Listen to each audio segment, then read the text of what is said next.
Samdan ng usa ka driver human maipit sa mismong ginamaneho ang tricycle pasado alas 6 kaganinang buntag sa Mabuhay Road, Barangay Mabuhay, Jansan. Ginasubay matud pa sa mong driver ang Mabuhay Road sa dihang nabanggaan niini ang dakong ligid nga gihimo isip early warning device sa nakaparadang truck. Naipit kong datugan ko, gipuro gitabangan ko lang pabakod.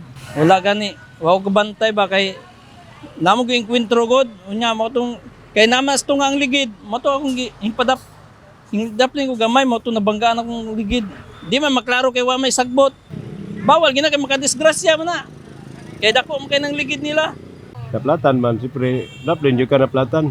Jack mo dito laro ng truck niya. Napoy sakyanan ko sa kempanagan, so butangan og ligid parang di mi maligsan. Na mi maring libais, pero ang problema na nangalata na maligsan manggod. Labay, di na magamit, labay na lang. Sa maong panghitabo, paspas nakaresponde ang mga barangay tanod aron masigurong luwas ang biktima, ingon man ang pag-organisa sa dagan sa trapiko sa maong kadalanan.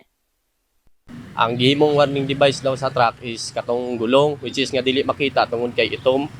Nya saka na daw sila nagbutang og green nga dahon para makita, pero wala na, nabalintong na sa tricycle. So mo na karon nga namidri karon para mag-assist sa traffic kay ubay-ubay magudang nagabahada og pasaka karon. Kahibaloang base sa LTO Memorandum Circular Number 02412 ilawom sa Section 4 nga sikin sa mga motorista ang pakyas nga maka-install sa ilang early warning device samtang na sa mga dalan ug highway makabayad og 300 pesos ug posibleng masuspende ang lisensya sulod sa 30 ka adlaw. Sa karon, mag-atubangay pa sa buhatan sa Traffic Enforcement Unit Jansan ang mga nalambigit aron mag-areglohanay.